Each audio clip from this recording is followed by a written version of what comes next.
Back in 2014, Spanish manager Luis Enrique took over at Barcelona in an appointment that brought a mixed response from fans. Some were supportive of change after enduring the less than attractive football that had been played under former manager Tata Martino, which lacked any real identity or intensity. Yet others remained sceptical of the incoming Enrique and his unconvincing managerial records, with the glory days under Pep Guardiola still also fresh in mind. Indeed, Pep had set a high benchmark for any incoming manager at Barcelona, with a golden era for the Catalan side who dominated European football for multiple years. Few then could have imagined what lay ahead under Enrique, and at the heart of their success, a dynamic attacking trio for the ages. At the outset of his tenure, Luis Enrique boldly set out with an approach that moved away from Barcelona's tiki-taka philosophy that had worked so well under Guardiola. While successful at the time, it had become somewhat predictable. Enrique therefore made key tactical adjustments which included quicker transitions, more physicality and intensity, and the third, deadly counterattacks, arguably the most instrumental part of the new look side. To do this, one of the biggest decisions for Enrique was to change Messi's role.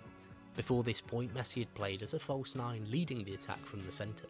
However, Enrique saw that Messi could be even more dangerous on the right wing, allowing him to drop deep, create and dictate the game. The reason why? Well, in 2014, one of football's deadliest strikers by the name of Luis Suarez had joined from Liverpool. Suarez was a relentless presser, had deadly movement and physicality which perfectly suited Enrique's vision.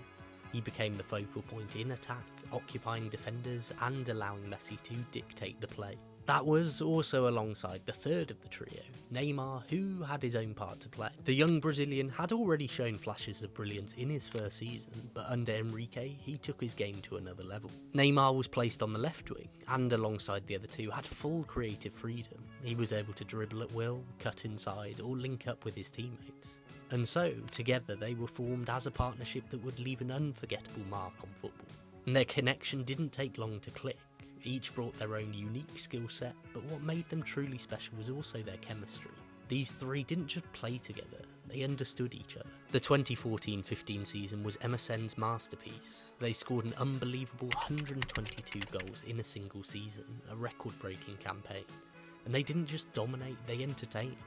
Defenders didn't know who to focus on. Stop one and the other two would punish you. By the end of that season, they secured a historic treble, with the Champions League final amongst the greatest examples of their talents together, with a 3-1 win against Juventus, with Neymar and Suarez scoring. After this incredible success, the expectations were sky high for them to continue this form, and they answered this emphatically. The next season, the trio continued to dominate, with a further La Liga and Copa del Rey titles secured as part of a side which went on a 39-game unbeaten streak. While they weren't able to win back-to-back Champions League titles, MSN played some of the most entertaining and dominant football as part of yet another record-breaking campaign. It's sometimes crazy to think just how good they were together.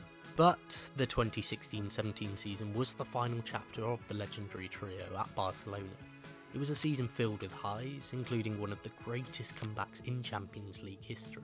I'm sure all of you know exactly which one I'm talking about. And as for the rest of the season, well, defensively cracks began to appear, but for MSN it remained business as usual as the most lethal trio around. More goals, more milestone moments, including a famous 4-0 El Clasico victory. This was a trio like no other. By the end of the campaign, it was another 100+ goal season for MSN. But as they say, all good things must come to an end, and in August 2017, the football world was shocked by Neymar's record-breaking transfer to PSG, with an ambition to step out of Messi's shadow and push on to being the best in the world.